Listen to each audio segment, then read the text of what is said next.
because when I entered that chapel, I would label myself, probably I'd say I was a curious agnostic. I wouldn't label myself an atheist at that point, but I definitely wasn't a believer yet at that point. And when I left that chapel, I was a zealous missionary disciple. I mean, that's how drastic that change was. Welcome to the Ron Huntley Leadership Podcast, helping leaders be a positive catalyst on the people they support, the organizations they serve, and the communities they live. This podcast will make you think, laugh, and grit your teeth with new determination to make your parish or business a place of transformation, passion, and purpose. If you're still breathing, you are powered for impact. When a scientist and a devout atheist discovers faith, it's a story worth listening to, worth considering. My guest today is Dan Balogh. He was actually the first guest I'd ever had on the podcast when we launched over 2 years ago. You know, why would you launch a leadership podcast with a story of transformative faith? Mostly because I believe that you can't be a great leader, or if you're going to be the best leader possible, God's going to want to be involved. He loves us. He helps me be better. I love the expression that says, I'm not the man I should be, not the man I ought to be, certainly not the man I want to be, but thanks be to God, I'm better than the man I used to be. And so I think as leaders, that's why God plays a role. He loves us, and He helps me to deal honestly with my shortcomings in such a way that I can grow and I can love better as a husband, as a father, as an employer, as an employee, as a priest. So I hope as we relaunch today's podcast, now that we're on YouTube, if you haven't watched it, you will. And if you've watched it previously, maybe you'll do it again. I pray for you. I'm heading to Our Lady of Guadalupe today. I'm in Mexico. And so I'm going to be praying in Thanksgiving for all the people that listen to the podcast, that are out there leading and doing everything they can to make a difference in the world. God bless you and enjoy the show. Hey, Dan, welcome to the podcast. Thanks, Ron. It's great to be here. Listen, tell our audience, tell our listeners 3 things that maybe your mother doesn't even know about you. My mother doesn't know about me. I'm afraid she probably knows everything about me. That's a good relationship. Yes. I like that. I like that. Listen, as we begin to share our friendship today, and really that's what this is, it's a conversation between 2 friends just to share some things that I think are really exciting. And you were saying a little bit earlier that you retired from systems engineering, a career of almost 30 years. And so tell me that you've been married for almost that long as well. Mm-hmm. Yeah. And so tell me a little bit about your journey with your wife, and maybe a bit about your faith story. Sure. Well, I was born and raised a Catholic. My parents were Catholic. Their parents were Catholic. So I was baptized as a baby, as a Catholic. Never really had many good experiences with religion in church as a youth. For instance, since I went to public schools, my parents sent me to catechesis every Saturday, which is prime playtime for kids my age. So not only did I find church boring, then Saturday morning I had to go to catechesis. The Monsignor that our church had was probably the most cantankerous person I had ever known. He was like the last person you would go to for spiritual guidance. I think everybody was afraid of him, actually. And the nuns were equally cranky. Wow. So yeah, my initial exposure to religion was unfortunately all negative. So I never really took it seriously. When I went to college, I kept going to Mass, probably just to please my mother. See, I told you she knows everything about me, including whether I was missing Mass.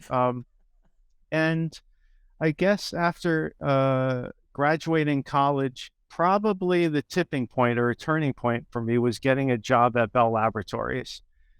Bell Laboratories being the shrine of science and reason. This is where the transistor was invented. This is where the laser was invented. This is where the radio astronomy that detected the Big Bang was invented. They detected the radiation for the Big Bang at Bell Labs. They developed the C language, programming language. C++ was being developed when I was there, when I was working there. I think 9 Nobel Prizes were rewarded for work done at Bell Labs. So I found myself surrounded by, I guess I would call them devout evangelical atheists, without absolutely any social skills. So I fit perfectly in. So after that, Well, you paint a really neat picture. Like, that's really neat. I didn't know all of that. I can't wait to go to that shrine just to see it. That's an amazing picture you painted in my head. That's all. thanks. Sorry, after that. But after that, I kind of just went on atheistic autopilot, I would call it. And somewhere in there, I met Laura. I guess it was 1989 where I met her. And I was pleased to hear that, like me, she was a lapsed Catholic. She no longer went to church. So I said, yes. That's my kind of girl. Yeah, match made in heaven? Do I say? Or not. So for a long time, here we are. We both had high-paying jobs. She eventually was working in New York Life Insurance in Manhattan, and I kept working in Bell Labs. So we never had any children, so we did whatever we wanted. We traveled the world. Before we were in our 30s, I think we had been to probably about 40 countries. Wow. And it's interesting, speaking of countries, because for instance, we spent 2 or 3 weeks in India, and I remember seeing a family, no joke, living in a hole in the ground, and they were happy. They were happy. We went to Tanzania, and again, no exaggeration, it sounds like a scene from a movie. We saw people living in straw huts, hunting animals with spears, and they were happy. And it occurred to me that I wasn't happy. And so I think right around there, what was that? Maybe late 90s. I started feeling that something was missing in my life, but it definitely wasn't religion. Let's be clear. I made up my mind. It definitely wasn't religion, right? Not after all those experiences I had. So I got into all this stuff: Taoism, Buddhism, Zen. I get this. I was even learning Mandarin so I could read the Diamond Sutra in its original language. I'm not joking. That's commitment. Yes.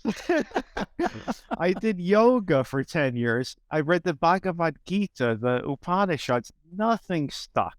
Nothing stuck. So I continued on autopilot. I guess after 9/11, 2001, it hit me again that life is fleeting. I think Laura might have returned to the church right around then, and probably stay for a year or two at most. She never tried to get me to go to mass with her. So I was fine with that. She did her thing, I did mine. But then she kind of lapsed a second time and stopped going to church. Probably I'd say around 2013, things really started changing in my life.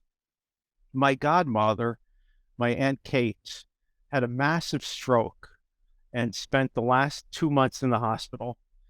While she was in the hospital, my brother was bicycling home from work one day, and he was hit by a car, sent him flying probably 20 yards in the air, and he wasn't wearing a helmet. Oh my gosh. Yeah, so he was brain damaged permanently after that. After that happened, when my father found out about that, he suffered a massive heart attack and died. The last image I have of him is struggling to breathe on a ventilator in the hospital. this maelstrom of tragedy was just kind of a wake-up call to me in 2013. So I started taking things a little more seriously at that point. But again, still on autopilot. Next year, Laura's mother died. Now, this was a turning point. Her father had died a few years earlier. Turning point for her because she returned to the church after her mom died, and she stayed there. That was it. Why did she return? She had gone to our local church to arrange for a sort of some kind of miniature funeral service in the funeral home, not a big scale funeral inside a church. And there she met a priest who was very welcoming, very friendly, even though she had not been a parishioner. He actually came to the funeral home, did a beautiful service for her mom. And his generosity and his ebullience attracted her to the church. So she returned to the church and she started doing more and more things for the church. So for a while, I was like, well, this is fine. She goes to church, gives me more time to do my stuff at home. You know, Nobody bugging me. Yeah, which had nothing to do with church, obviously. But then she started getting really religious. Really religious. Yeah, she started inviting me to mass every weekend, and of course, I just kept declining. She started inviting me to church barbecues, church functions. I was thinking to myself, how am I going to get out of this? I mean, she was feeling your tension right now as you're telling me the story. I'm feeling your tension. Yeah, well, she got to the point. Well, I mean, when she had returned to the church for a year earlier, she had not gotten this religious, but now, starting somewhere around 2014, she started having thoughts, for instance, where she was worried that when I died, and when she died, she would spend an eternity without me. And here I was thinking, look, I don't even understand how anybody could spend like 10 minutes with me, you know? So here she is worried about this. So, you know, I kind of took it in stride. Nah, that's okay. You go to church. I'll do my own thing. Now, things really got trying for me a few years after that when she, believe it or not, enrolled in an evangelization program at Seton Hall University. Now I'm feeling really bad for you. Wow, so wild. This is a great story. Keep going. Well, imagine here I am, an atheist, and I am married to a woman who is majoring in Christian evangelization. Okay. Can someone shoot me now? There's people listening right now going, that's my story. I know how I feel. I hope so. I hope I'm not the only one. No, you're not. Oh, my goodness. So, I mean, so she's taking this evangelization program. She's telling me that her prayer group at New York Life, she's got a prayer group. They're praying for my soul. She tells me they're praying for my soul. I think I rolled my eyes so hard I strained the ligaments. Unbelievable. So, and then she starts saying, you got to watch videos by this guy, Robert Barron. Robert Barron. I don't know who Robert Barron is. Okay, sure. I'll watch his videos one day, whatever. So I started really thinking, how am I going to get out of this? Yeah. Seriously, I was thinking, is this going to like draw us apart? You know, because she's getting really religious and I'm not, you know. It's a legitimate fear, isn't it? It is. Woman, and she loves you. Exactly. And it's almost like we had separate lives that were becoming even more separate. But another turning point, 2018, my brother, Jimmy, who had eventually come out of the coma, he died. He died from a heart attack. And I took it hard. I cried really hard. And Laura backed off. She backed off. And she kind of gave me a respite from come to church. And I took advantage of that respite. Being an engineer, I put on my white lab coat, got on my clipboard, and I analyzed how happy she was, because it always bothered me. Going back to India and Tanzania, she was happy, and I wasn't. At least I don't think I was. So I saw how happy she was at church, volunteering and this and that. So sometime in 2019, I relented and I watched one of these videos by this guy named Robert Barron. And I did it to please Laura. Sure. I did it to please Laura. And you know what? I loved it. This guy made sense. He wasn't this Monsignor from my childhood that people were afraid to go to. He made sense. He was very smart. He was my generation. And it reminds me of this T.S. Eliot quote about you shall never cease from exploration, and in the end of all the exploration will be returned to where you started and know the place for the first time. Yes. So all this stuff these cranky nuns were teaching me, when I was 10 or 11, I'm hearing it from this cool guy, and I started watching Robert Barron videos when Laura wasn't even there.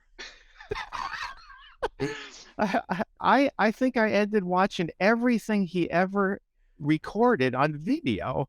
Wow. I spent a lot of money getting a lot of his DVDs and Blu-rays that weren't available on YouTube. So that was the turning point. So Laura and I are avid hikers, and we would go hiking, and we still go hiking almost every weekend.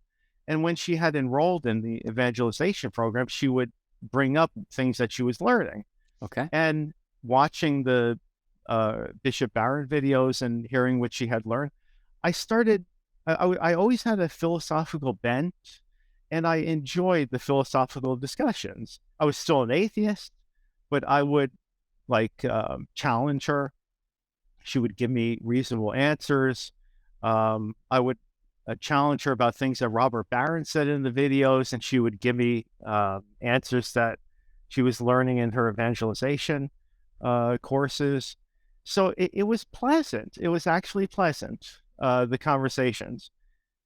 Somewhere, so we're like in probably May 2019. Shortly after that, probably late summer 2019, she was so fed up with her job at New York Life that she started looking for church jobs around. And I encouraged her. By this time, we sort of had our own lives. I wasn't all in on going back to church or anything like that, but I liked how happy she was, and I wanted her to be happy.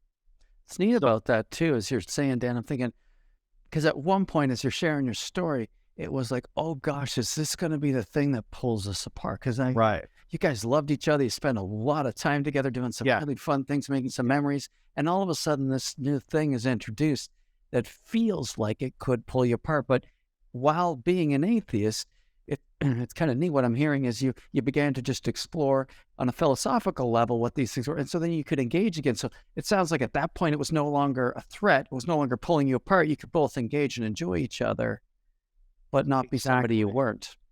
Exactly right. Yeah. Had she invited me to church, I would have said no thanks. But having the philosophical discussions, that was fine. I started enjoying them. Neat. I really did. Yeah. So she actually she was checking the job posts for jobs, and I remember we were coming back from one hike, and she saw an ad in Notre Dame of Mount Carmel, just like 4 miles from our house, for director of faith formation. And she read the description to me, and I said, go for it. And she went to apply. She was on one of these websites, and she clicked like submit or whatever. And she says, oh, it's no longer there. It's not posted there anymore. I got the email, but it wasn't there anymore by the time she clicked on the link. So I said, go find it on another one of these websites. And she found it on another website. I was encouraging her. She was ready to just like throw it, just go on to the next opportunity. And she ended up getting the job at the not New York Life, the Notre Dame of Mount Carmel. And I was so happy for her. She took a 67, 2/3 pay cut to go and work in this church. And I was delighted because I knew that she was going to be happy. But what happened once that started? Once that started, the staff started saying, "Where's your husband? We saw you see you at mass every Sunday. Why doesn't your husband come? The assumptions people make, right? We want to be your husband." So it's like, no, it's okay. That's okay. And no barbecues yet. I guess it was maybe like late September by then. And I said, no, that's okay.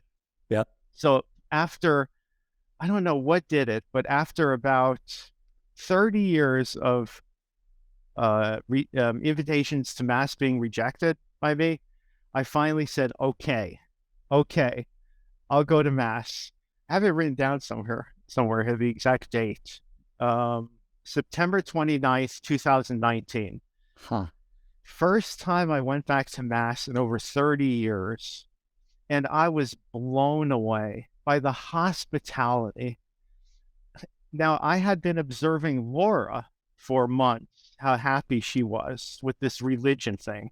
Yes. When I walked in that church, this is before COVID, I probably hugged 12 people I never met. And I could feel the love in their hug, and probably talk to 12 other strangers that I never met before. And I just felt this love. Now, did they hug every stranger, or was it just because you were Laura's husband? Because that would be a little weird. I like, because I could just hear people who don't go to church go, "I'm not going to that church. I'm not a hugger." Like, what? Yeah. I think it was because I was Laura's husband. Okay, just check it. Yeah, it was. I think I'm rewinding now. It was mostly, oh, hey, Julie, meet my husband Dan. Oh, it's hi, Julie, nice to meet you. Okay, so yeah.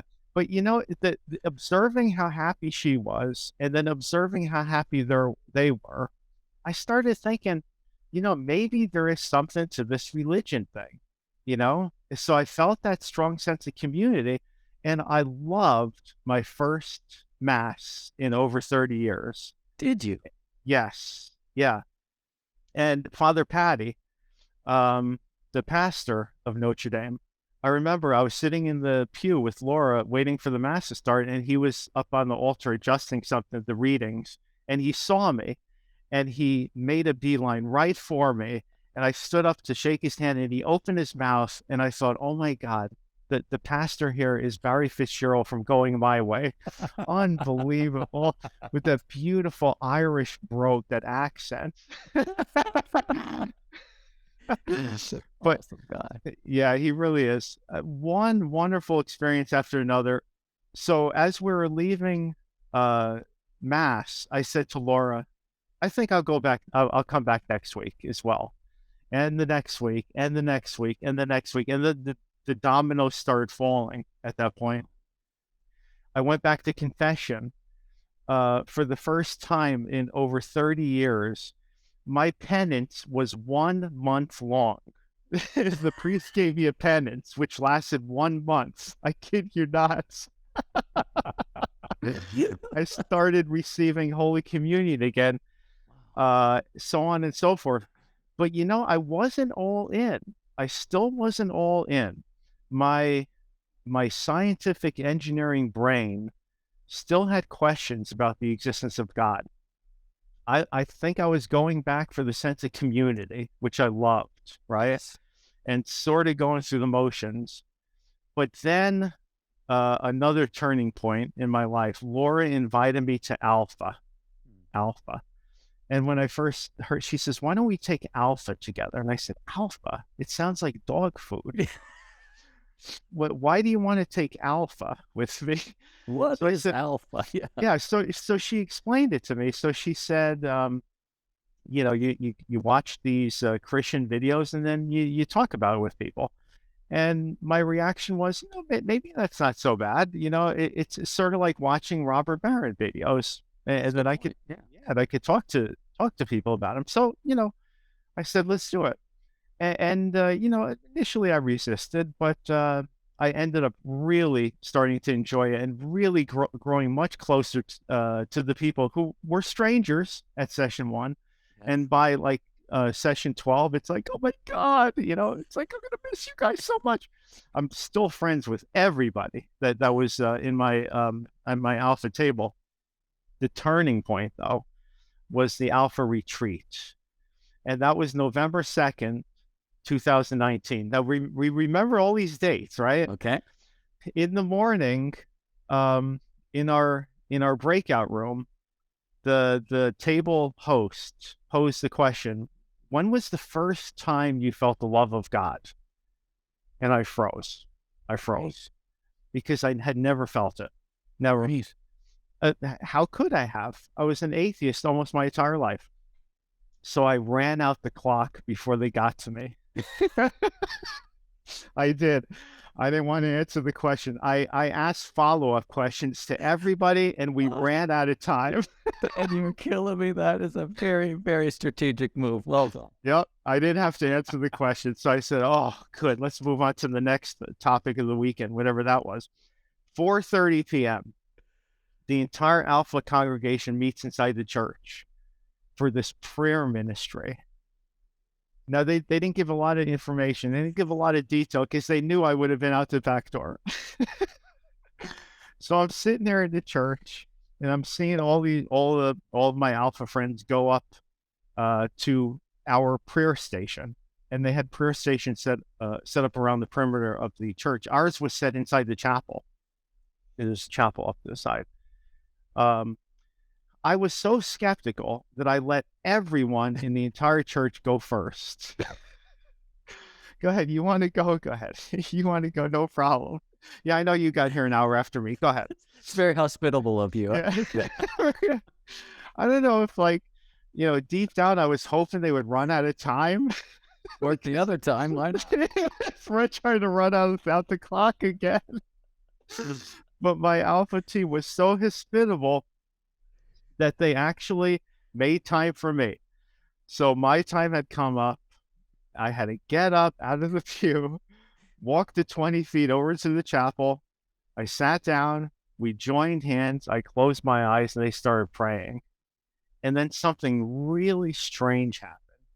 I started sobbing, crying like I hadn't cried for a long time. And I cried for like 10 minutes. Wow. And I felt feelings of euphoria mixed with guilt, joy mixed with remorse. And when it was all over, I had this profound sense of peace that I had never felt before. Never. Now, I didn't know it at that point, but in hindsight, I just found it amazing that earlier that day I had frozen when someone asked the group, when was the first time you felt the love of God? And I ran the clock out. God gave me that gift right there in the chapel. And now when I look back at that 20 feet from the pew where I was sitting to the chapel, that was my road to Damascus. Because when I entered that chapel, I would label myself, probably I'd say I was a curious agnostic. I wouldn't label myself an atheist at that point, but I definitely wasn't a believer yet at that point. And when I left that chapel, I was a zealous missionary disciple. I mean, that's how drastic that change was that happened in the chapel. Yeah. I just, goosebumps just went like a wave right over my whole body as I'm listening to you. They're still there. Like, it just gives me chills. It's such a beautiful description of your experience. And I'm just so happy for that. I remember because when your wife got that job, I was coaching that church, and that church was one of the first churches in the coaching network.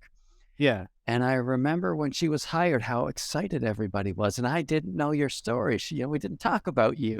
Right. And she was on the leadership team, so I got to know her quite well. And then the excitement started to build. Hey, Laura's husband is taking Alpha. And I'm thinking, oh, isn't that lovely? Like, but they were really pulling for you. And then when it was over, I had to meet you. They were so excited. Like, your transformation, that experience the amount of hope that poured into everyone in that leadership team was remarkable. Wow.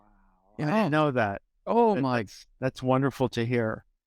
really did. Like it really did. And I had to meet you because that experience you had, they felt that wave come over them too. Like it was such a moment of hope and awe and wonder. It's a miracle, really. Yeah, Like, yeah, I think so. Yeah, when people experience the love of God, because you can't fabricate it.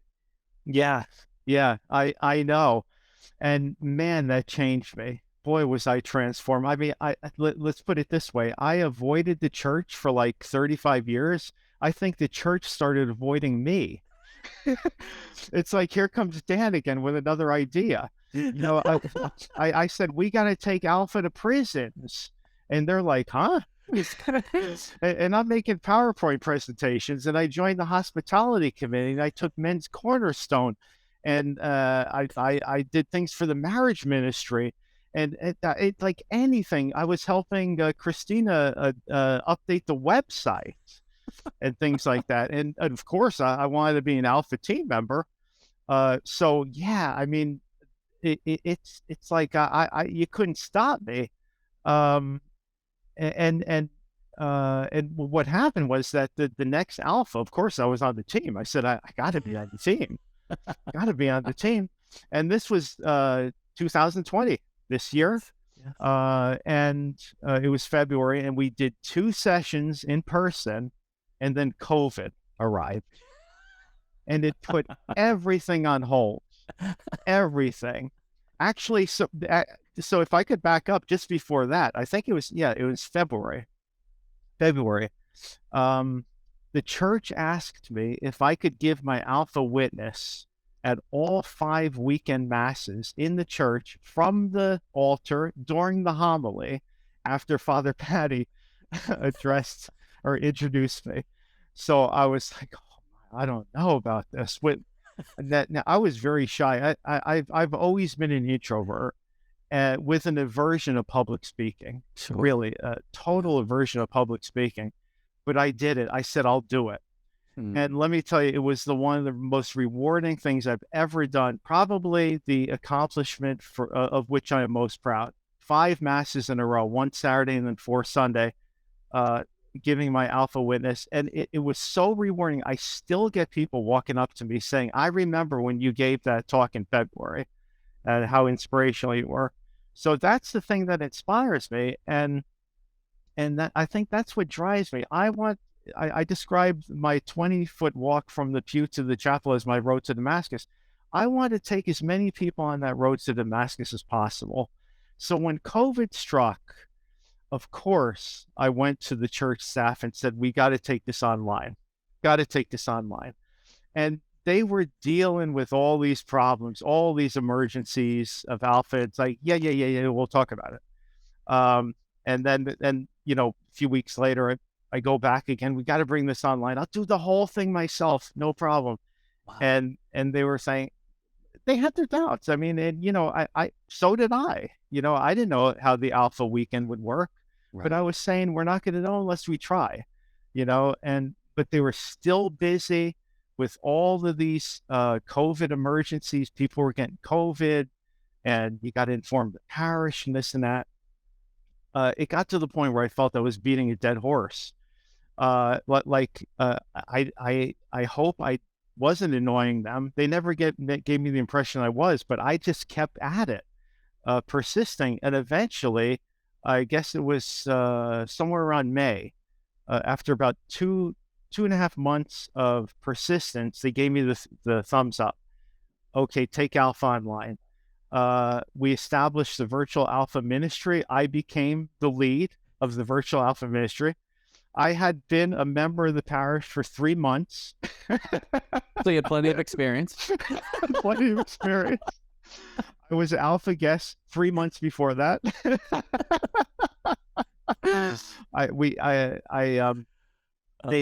They asked me to pick someone to help me. I picked my friend Christy Souter to help me. As the co-lead, so we're both co-leading it now. I had a team of 15 for the first virtual Alpha, It ran really well. The church staff, even one person, Jean, I think she messaged you, and she said that the prayer alpha retreat was by far the most profound and rewarding she's ever had. And she had done, I think, 4 previously in the parish hall. We're now getting ready to finish our second one. The last session is this Thursday, and we already have the dates for the third one. And so, yes, That's awesome. so I brought like 60 people in the first 2, 60 people on my road to Damascus. We'll see in March what happens. I have also led the prayer course online. I did it before the first virtual alpha as a test case to show that we can do virtual alpha, because the prayer course, Pete Gregg, he developed that course. It's a lot like alpha. It's Right. eight videos, 8 weeks, and breakout rooms with discussions, and worked really well.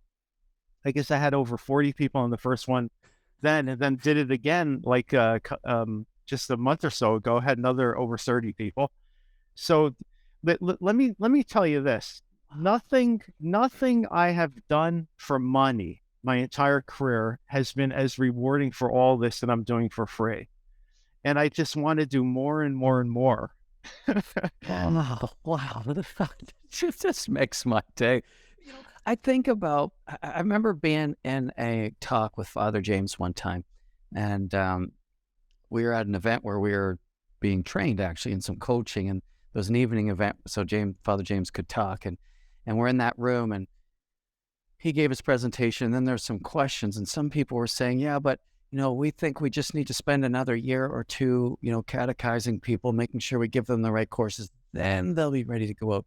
And you tell me that 20-foot walk, you went in as a curious agnostic and you came out a missionary disciple. And that's what we try to share with people, is that it isn't, I don't know that you catechize your way to transformation. Right. Right? Like, you had a transformation because you had an encounter with the love of God. Yeah. Wow. And then instantly, Yeah. you're given a mission by the Holy Spirit, right? Yeah. It's not like in the chapel I was thinking, okay, the Holy Trinity is this, and St. Thomas Aquinas said this about it. No, it wasn't that at all, man. It was like, boom. Oh, man. What just happened? Right. And my guess is it makes the learning of these other things that much more enjoyable, because now you're passionate about the very thing with which you're learning about. Yes. The very person with which you're learning about. Yes. It's like I fell in love, and now I want to know as much as I can about that person. Yes. But the falling in love came first. And I tell people, there's the Buddhists say that when the student is ready, the teacher will appear. Yes. And I was a very slow student.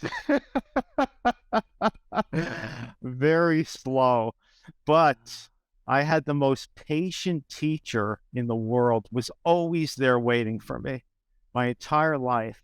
So yeah, you can't learn to get to that point. No. Nothing could have taught me. Nothing could have taught me. Go ahead. I'm just curious, what was that? Because, you said back in, I think it was 2013 when Laura went back, and stayed back. And then, of course, she took that course, and then she became more engaged in her faith. And then all of a sudden had people praying for you. What was it like for her? I watched it happen, but what was it like for her? How did she describe that for you? Like, she was already happy. How happy was she when the person that she loves and spends her whole life with came to that? Like, what was that like? You mean after my transformational experience? Yeah, for her. Oh, I think at first she wasn't quite sure what had happened.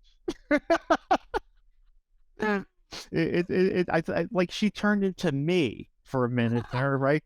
She got her white lab coat on and her clipboard, and she wanted to observe me for a while to see if this were legitimate. Yes. And it's like, well, honestly, I wasn't sure what happened. And you can say, well, it could have been the burritos I had for lunch, before the prayer ministry.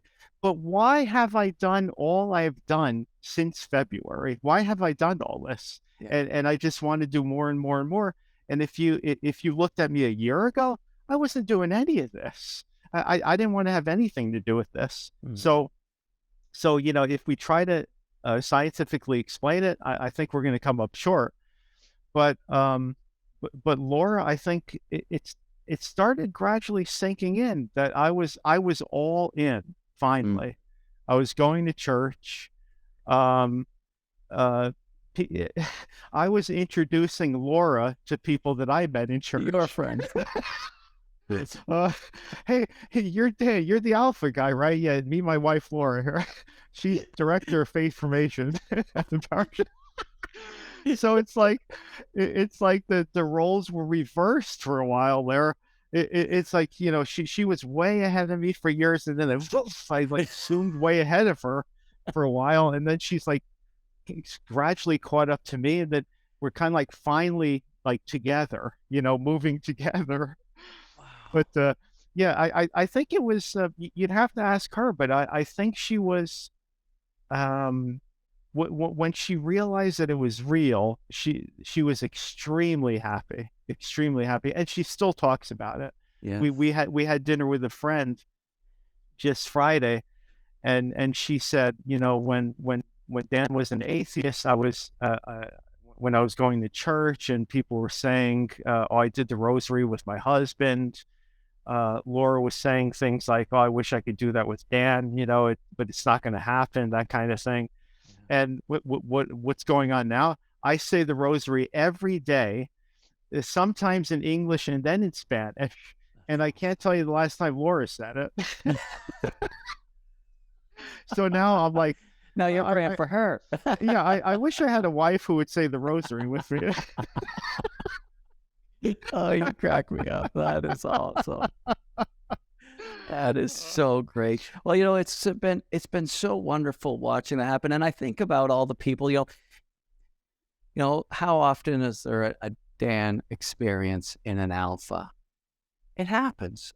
It happens almost every season. Not every season, but almost every season. Mm-hmm.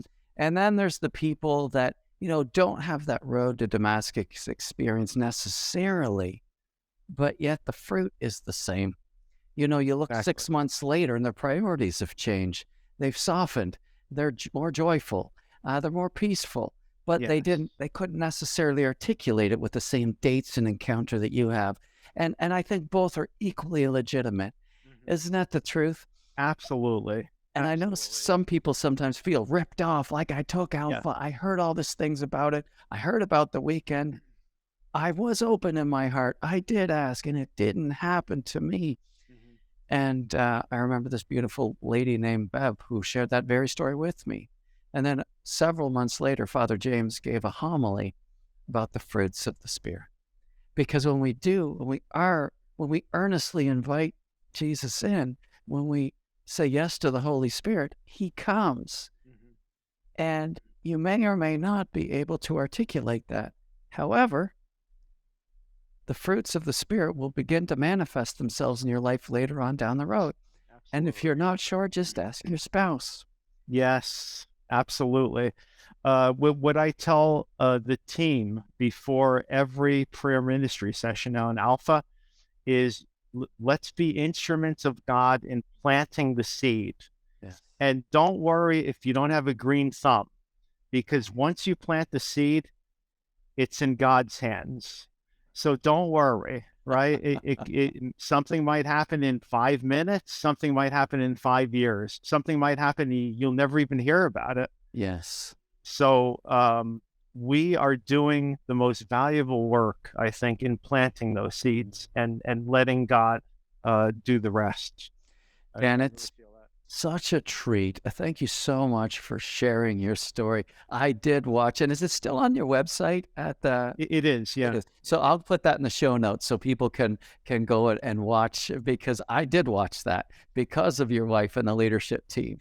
And perfect. Gotta watch them, and I did, and I just thought, this is fantastic. It's such a great story.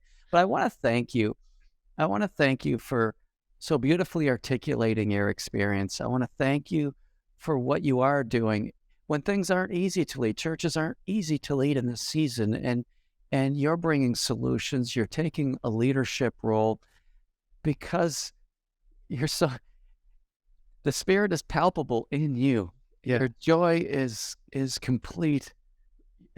Jesus wanted his joy. He wanted us to have it so that it may be complete. And I look at you and I hear you and I watch you and I think your joy is complete. It's the Holy Spirit, man. I'm just an instrument of the Holy Spirit that he's using. Yeah, absolutely. Yeah, and he hasn't failed me yet. Amen. So what advice would you have if you were to give a tip or two to people that may or may not have been running Alpha in their church, or maybe struggling with it because it doesn't come from a Catholic background, or whatever their hesitations might be? What advice would you have for them?